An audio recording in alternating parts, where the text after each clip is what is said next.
네, 미국과 유럽 금리 인하에 대한 시나리오 함께 알아보겠습니다. 가장 좀 중요하면서 요즘 시장에 거의 근간이 되는 그런 소식들일 것 같은데, 일단 첫 번째로 시장이 일단 12월 FOMC까지 한 일주일 정도 남겨놓은 상황인데, 지금은 금리 동결이 좀 전망이 되는 것 같아요. 일단 현실화되고 앞으로 내년까지 좀 외환 시장에 대한 전망부터 좀 들어볼까요? 우선 최근 사실 금리 인하 내러티브가 상당히 강해진 상황이죠. 페드워치 기준으로 봤을 때는 내년 3월에서 5월까지 금리 인하 타이밍이 올 거다라고 보고 있는 상황이고, 금리 인하에 대한 기대감이 확실히 부각되다 보니까 달러 인덱스 기준으로는 103포인트 초반까지도 많이 내려온 상황입니다. 네. 아무래도 금리 인하에 대한 가능성이 왜 높아졌냐라고 하면은 최근 연준 위원들의 발언이 있었죠. 특히 매파적으로 분류되었던 밀러 이사 같은 분들께서 오히려 완화적인 도비시한 발언을 진행을 했었단 말이죠. 네. 이러한 상황에 파월 연준 의장의 최근의 연설 역시도 좀 완화적인 스탠스를 돋보였다라고 말씀드리다 보니까 아무래도 연준이 그런 본인들의 스탠스를 달리하고 있다라는 게 시장 내에서 급격하게 들어오면서 미 국채 금리도 그렇고 달러와 인덱스도 그렇고 좀 빠르게 내려왔다라고 볼 수 있습니다. 다만 이러한 어떤 금리 인하 내러티브가 한 1, 2주 정도 지속됐고 네. 최근 들어서는 다시 한번 좀 반등하고 있는 흐름이잖아요. 오늘 같은 경우에도 103포인트 중후반 정도까지 네네. 다시 한번 올라왔고 환율도 지금 1310원대를 다시 한번 웃돈 상황이고, 이런 어떤 되돌림이 다시 유입되었다라고 보고 있는 상황인데 네. 여기는 총 두 가지 정도 포인트로 저희가 짚을 수는 있는 상황인 것 같아요. 이제 아까 말씀 주셨듯이 첫 번째로는 사실 금리 인하가 아무래도 실질적으로 실현화될 것이냐에 대해서는 의구점을 아직까지는 우리가 노동지표를 확인하지 않았다. 이번 주 네. 금요일 날 비농업 고용지표가 발표될 예정인데 네. 비농업 고용지표의 둔화 가능성이 어느 정도로 보여질 것이냐를 우리가 눈으로 확인하고 가자라는 타이밍이 좀 들어오면서 네. 저점 매수가 들어오고 있는 상황이고요. 이에 따라서 다시 한번 금리 인하에 대한 가능성이 조금 약해졌다. 이에 따라서 달러 인덱스가 조금 다시 반등했다 정도로 볼 수 있는 상황이고, 두 번째가 이제 유럽 관련된 얘기를 드려야 되는데 한 줄로만 정리를 하자면 네. 미국과 유럽의 달리기 싸움 중에서 똑같은 금리 인하를 할 건데 누가 금리 인하를 먼저 할 것이냐에 좀 더 네. 초점이 맞춰졌다. 예를 들어 ECB 입장에서 금리를 먼저 인하하게 된다라고 하면 유로화가 약세를 보일 수 있잖아요. 그쵸. 그런 상황 속에선 달러는 좀 반등을 보일 수 있을 거다라는 판단이 최근 들어오고 있다. 좀 이렇게 정리할 수 있습니다. 네, 미국과 유럽 시장에 대한 상황들 두 가지를 적절히 섞어서 같이 뷰를 좀 제시해주고 계신데요. 일단 뭐 말씀 주신 대로 약간의 반등이 있긴 하지만 그래도 달러 가치가 최근에 거의 4개월 만에 최저치까지 좀 내려왔던 것 같아요. 이 금리가 인하가 된다, 이렇게 실제로 현실화가 된다면 어떻게 달러가 더 떨어지게 될까요? 우선은 금리 인하의 타이밍에 따라서 달러 인덱스의 향방은 완전하게 달라질 수 있습니다. 네. 예를 들어 금리 인하가 내년 1월이라든지 아니면 예를 들어 올해 금리 인하를 했다라고 한다면 달러 인덱스가 하락할 것이냐? 그렇지 않습니다. 금리 인하를 오히려 한다라고 하면 달러 인덱스는 급격하게 반등할 수 있어요. 왜냐하면 사실 금리라는 것도 달러라는 것도 결국에는 경기의 향방에 따라서 우리가 투자를 하는 건데 네. 금리를 인하했다라는 거는 반대에 어떤 의미가 담겨 있냐라고 하면 경착륙인 가능성이 매우 높은 거거든요. 네. 2008년 시즌에 금융 위기라든지 아니면 유럽의 재정 위기라든지 이런 어떤 우리가 생각했던 것만큼 보다도 더 심각한 경기 침체가 도래할 수 있을 거다. 네. 좀 이렇게 보고 있는 상황이고, 그렇게 경기 침체가 도래한 상황 속에서의 안전자산 선호 심리는 상당히 우위를 보일 수밖에 없거든요. 그럼 우리가 생각하는 대표적인 안전자산 달러가 있을 거고요. 뭐 네. 스위스 프랑 같은 게 있을 수 있을 거고 미국 국채가 있을 수 있을 거고 금 같은 게 있을 수 있겠죠. 이러한 어떤 안전자산들에 대한 선호 심리가 네. 급하게 유입되면서 달러 인덱스는 반등할 수 있을 거다라고 보고 있습니다. 그래서 우리가 금리 인하와 달러 가치 하락이 같이 연동되려면 그거의 기본 전제는 무엇이냐라고 하면 네. 연착륙, 소프트 랜딩이라고 부르는 경기의 서서한 둔화다. 이게 이제 전제로 깔리고 들어가야 되는 상황입니다. 네. 그래서 미국의 기준금리 인하한데 달러가 내려갈 거다라고만 1차원적으로 보시는 거는 좀 위험할 수 있다. 좀 이렇게 말씀을 드리고요. 네. 다만 다행히도 지금 저희 하우스도 그렇고 대부분의 전문가분들께선 연착륙 가능성이 아직까지는 높다라고 있다라고 보고 있는 상황이에요. 네. 고용 지표가 둔화는 되고 있지만 사실 그 둔화의 속도가 점진적인 상황이고 미국 내에서 소비도 둔화를 보이고 있지만 소비의 둔화세도 점진적인 상황이고 이제 4분기 미국의 GDP 같은 거를 애틀란타 연은이라든지 이런 곳에서 GDP Now라는 걸로 모델링해서 캐스팅하거든요. 네. 그걸 보면은 1%대 성장률을 기록은 하고 있어요. 저희가 경기 침체라고 한다면 기술적 경기 침체인 경우에는 3분기 연속 마이너스 역성장을 기록해야 되는 상황이잖아요. 네. 근데 아직까지는 플러스 성장이다. 근데 그게 상당히 낮은 플러스 성장이다라고 했을 땐 경기 둔화의 속도가 점진적이다. 연착륙인 상황이다라고 보고 있는 상황이고 그런 연착륙 가능성 속에서 아무래도 금리라 인하한다라고 하면 달러 면에 있어서는 하락할 수 있을 거죠. 이게 이제 GDP 애틀란타 연에서 발표를 하고 있는 네. GDP Now의 이제 경기 성장률인데 저게 이제 최근에 4분기 들어서 1%를 살짝 넘어 있는 수치를 네, 기록하고 네. 있잖아요.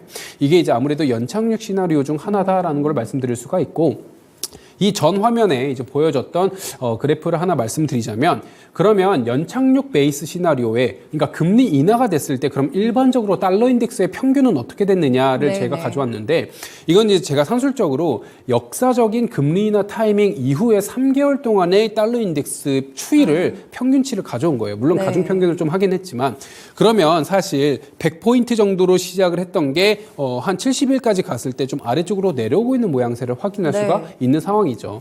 이 100이라는 거는 결국에는 금리 인하를 하는 시점을 달러 인덱스를 100으로 두고 계산을 한 거거든요. 네. 그럼 반대로 얘기하면 당연히 경기 시나리오에 따라서 조금씩은 다를 수 있겠지만 연착륙 베이스란다면 또한 일반적으로는 금리 인하와 달러 인덱스는 동행한다. 다만 경기 침체가 왔다라는 상황 속에서의 금리 인하는 오히려 달러 인덱스의 반등을 가져올 수 있다. 좀 이렇게 정리할 수 있습니다. 네, 그렇군요. 그러니까 저희가 경기 변화에 대한 부분들까지 함께 속도에 대한 부분들도 고려를 해서 판단을 해봐야 될 것 같습니다. 사실상 뭐 말씀 주신 대로 그런 금리 인하에 대한 시점도 상당히 좀 중요할 것 같은데요. 최근에 뭐 글로벌 IB들 보니까 뭐 4분기 정도로 내년 4분기로 굉장히 좀 보수적으로 전망하는 곳들도 있는 것 같고 조금 빠른 곳들은 1, 2분기도 보는 것 같아요. 어떻게 좀 전망하시나요? 우선 상당히 레인지가 넓죠. 예를 들어 최근 같은 경우 빌 에크먼은 내년 1월에 금리 네네. 인하를 할 거다라고 폭탄 선언을 한 적이 있고요. 그 다음에 이제 블룸버그를 통해서 저희가 컨센서스를 보자면 내년 한 5월 정도로 보고 있는 상황이고 이제 아까 말씀드린 페드워치 같은 경우에는 5월에서 6월 정도로 보고 있는 상황이고 네. 3월로 카운팅하는 분들도 있어요. 일반적으로 1분기 정도다라고 보고 있는 상황인데 그러면 우리가 이 금리 인하 언제쯤 올 수 있을 것이냐를 판단할 수 있는 기준이 무엇이냐라고 여쭤보실 수가 있는데요. 저 같은 경우에는 지금 금리 인하를 사실 하는 이유는 금리 인하에 대한 생각을 하는 이유는 물론 물가가 안정세를 접어들었다라는 판단도 있겠지만 네. 이거에 훨씬 앞서서 경기가 경색되지 않게끔 만들려는 중앙은행의 의도입니다. 네. 그러면 경기가 경색되는 시점이 언제일 수 있을까를 저희가 봐야 되는데 힌트는 올해 초 은행들의 특히 지방은행들의 어떤 지급준비금 부족 사태에 있었어요. 지방은행들이 지급준비금이 부족해서 뱅크런 이슈가 다시 한번 유입될 수 있다라는 어떤 불안감이 들어오니까 경기 침체 이슈가 상당히 들어왔고요. 네. 그때 연준이 BTFP, DW 같은 프로그램을 통해서 아무래도 경기 침체를 좀 방어를 했죠. 다시 말하면 지급준비금이 줄어드는 이슈는 연준 입장에선 상당히 좀 우려할 만한 요소입니다. 근데 지금 현재 저희가 흔히 양적 긴축이라는 거를 연준은 꾸준하게 진행을 하고 있어요. 네. 어떤 달은 실질적으로 단행하고 어떤 달은 단행하지는 않지만 꾸준하게 지속되고 있는 상황 속에서 그러면 양적 긴축은 그리고 또한 여기에 더불어서 미 국채를 발행하고 있는 상황입니다. 그러면 시장이 유동성을 빨아들이고 있다라는 건데 그럼 이 빨아들이고 있는 유동성의 출처가 어디냐라고 하면 지급준비금이 아니에요. 지금 여갈피라는 계정 내에 있는 돈들이 다시 한번 중앙은행으로 돌아가고 있는 상황입니다. 네. 중앙은행이 TGA라는 본인들의 지갑으로 돌아가고 있는 상황이거든요. 근데 이 여갈피라는 계정의 잔액이 빠르게 소진되고 있는 상황입니다. 그러면 만약에 이 여갈피에 있는 계정 잔액이 전부 다 소진됐을 땐 그러면 어떻게 할 것이냐? 네. 그러면 미국이 더 이상 재정적인 어떤 부양을 하지 않을 것이냐? 그렇진 않겠죠. 미국은 꾸준하게 국채를 발행할 것이고 QT를 계속 진행하려고 노력할 겁니다. 그러면 그 상황에서 여갈피의 잔액이 떨어지면 어디에 영향을 받느냐라고 하면 그때부터는 지급준비금에 있는 돈들이 다시 한번 정부로 들어갈 겁니다. 네. 근데 아까 말씀드렸듯 지급준비금이 줄어드는 사태는 정부 입장에서는 리스크로 인식될 수 있고요. 이게 시스템 리스크로 확산이 되는 경우에는 좋지 않을 수 있습니다. 그러면 그 시점이 지금 대략 한 4월, 3월, 5월 이 정도 수준으로 보고 있는 상황인데 그러면 QT를 점진적으로 줄여야 될 수 있고요. QT를 줄이면서 거둬들이는 유동성의 속도를 좀 줄일 수가 있고요. 여기에 이제 보완적으로 진행될 수 있을 만한 정책적 변화가 금리 인하다라고 보고 있는 상황입니다. 네. 그래서 힌트를 우리가 어디서 가져갈 수 있느냐라고 한다면 더 이상 지급준비금이 거둬들이지 않는 경기 침체의 어떤 분기점이 왔을 때 그때는 금리 인하를 보완적으로 다시 한번 적용할 수 있을 거다로 보고 있는 상황이고요.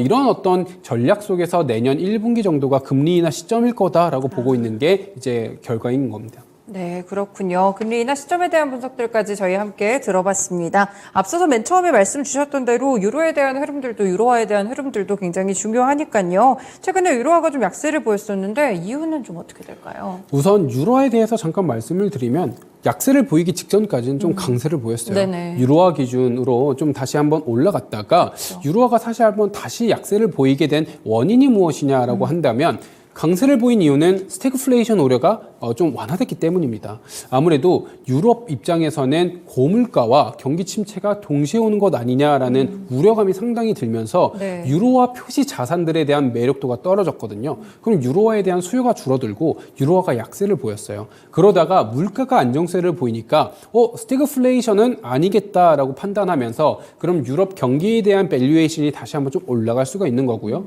그럼 유로화에 대해서 유로화 하락 배팅했던 포지션들이 거두어들여지면서 유로화가 다시 한번 반등세를 보였거든요. 네. 근데 최근 들어 다시 한번 약세를 보이고 있어요. 왜냐라고 하면 독일 CPI라든지 스페인 CPI라든지 유럽 내의 물가 상승률이 헤드라인 기준으로 2%대까지 내려왔습니다. 네.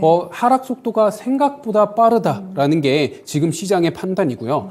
그럼 물가 하락 속도가 생각보다 빠른 상황 속에서 그럼 ECB의 기준금리 인하 타이밍이 미국보다 빠르지 않을까라는 상황이 유입되고 있는 겁니다. 네. 이런 기대가 유입되니까 지금 당장만 하더라도 유로화는 약세를 보이고 달러는 강세를 보이고 있는 상황이잖아요. 네. 그러면 유럽의 기준금리 인하 타이밍이 물가의 헤드라인 기준으로 상당히 빨리 내려오고 유럽의 경기가 당연히 아직까지는 미국보다 좋지 않다라고 판단을 하고 있기 때문에 예를 들어 센틱스 투자자 지수, 투자자 기대 지수라는 것을 좀 보면은 아무래도 마이너스 흐름을 유지하고는 있지만 이게 마이너스 18포인트까지 좀 하락폭을 축소시켰거든요. 네. 여러 가지 유럽 내에서의 경기 심리 지표 같은 것들이 저점을 탈피하고 올라오고 있는 상황입니다. 이런 국면에서 봤을 때 유럽 경기가 조금씩은 나아지고는 있다. 그렇지만 아직까지는 미국보다는 좋지 않다. 근데 얘네들의 물가가 좀 빨리 떨어졌네. 그러면 유럽은 미국보다는 기준금리를 빠르게 내릴 수 있을 것이다 라고 판단을 하면서 최근에 유로화가 좀 약세를 보이고 있는 상황이 연출되고 있는 상황입니다. 네, 그렇군요. 그러면 실제로 봤을 때 지금 이렇게 물가가 빨리 떨어지고 있는 ECB 측에서 먼저 연준보다 금리 인하를 단행하게 될까요? 우선은 여기서부터는 이제 각 하우스별로 연구원별로 조금씩은 다른 의견을 낼 수 있을 거다라고 보여지고 있는데요. 네. 저는 개인적으로 유럽과 미국의 금리 인하 타이밍이 그렇게 큰 차이를 보이지 않을 거고 특히 유럽이 조금 더 늦어지지 않을까라고 개인적으로 판단하고 네. 있습니다. 지금의 시장 기대와는 조금 반대되는 흐름인데요. 우선 두 가지 포인트로 이거를 말씀드릴 수가 있을 것 같아요. 첫 번째, 물가의 피크아웃 시점이 언제였냐를 저희가 좀 보자면 미국 같은 경우에는 유럽보다 3개월에서 6개월 정도 피크아웃 시점이 좀 더 빠르게 보였습니다. 네. 미국이 물가의 피크아웃을 보이고 난 뒤에 유럽이 보였다라는 거고요. 반대로 얘기하면 유럽은 물가 측면에 있어서 레이트 스타터예요. 근데 지금 같은 기대가 보이고 있는 이유는 좀 더 피크아웃이 늦게 보였던 유럽의 물가가 상당히 빠른 속도로 떨어지고 있기 때문에 이게 지속될 거지 않느냐라고 이제 반문하시는 분도 있을 테지만 네. 저희가 유럽 CPI를 좀 잘 생각을 해보자면 유럽은 사실 에너지 가격의 변동성이 큰 영향을 좀 에너지권 안에 있는 국가들이다라고 말씀드릴 수가 있습니다. 예를 들어 작년 같은 경우 노드스트럼이 좀 문제가 되고 그러면서 천연가스 파이프라인이 문제가 되면서 네. 에너지 가격이 급등했을 때 유럽 내에서의 CPI 상승 속도는 상당히 빨랐어요. 석탄, 에너지, 원유 이런 것들이 유럽 내에서의 물가 변동성을 크게 만드는 요인이고요. 네. 최근 같은 경우에는 천연가스 가격도 상당히 안정화되고 있는 모습이고 특히 WTI 같은 경우가 오펙 플러스가 감산 의지를 밝혔음에도 불구하고 여전히 70에서 80달러 선 사이를 왔다 갔다 하고 있잖아요. 네.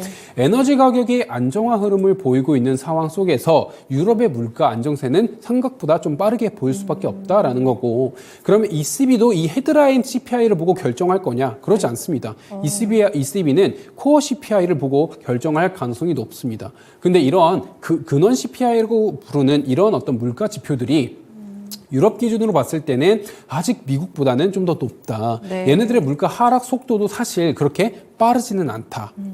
그렇다면 ECB의 근원 CPI가 잡혀야 얘네들도 금리 인하 타이밍에 대해서 본격적으로 판단할 수 있을 텐데 이 근원 CPI는 유럽 내에서도 역시 천천히 잡혀가고 있는 상황이다라는 게 첫 번째고요. 네. 이제 두 번째로는 지금 미국의 금리 인하에 대한 얘기가 나오고 있는 가장 큰 이유 중에 하나는 사실 소비가 부족할 수 있을 거다라는 겁니다. 네.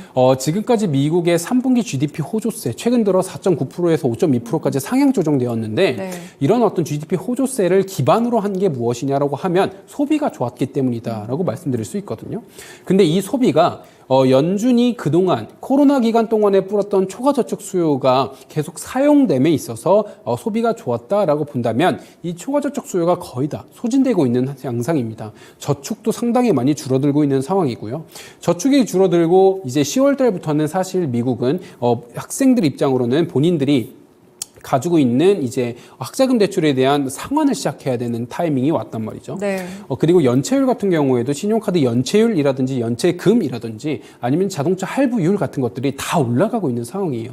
이런 상황 속에서 미국의 소비가 좋지 않을 거다. 소비가 부러지게 되면 경기가 부러질 수밖에 없는 상황입니다. 이런 상황 속에서의 미국은 여전하게 금리 인하에 대한 타이밍을 외칠 만한 근거는 있지만 뒤쪽 그래프를 보시면 알겠지만 유럽의 초과저축 수요는 아직까지는 상당히 미국에 비해서는 높아져 있는 상황입니다.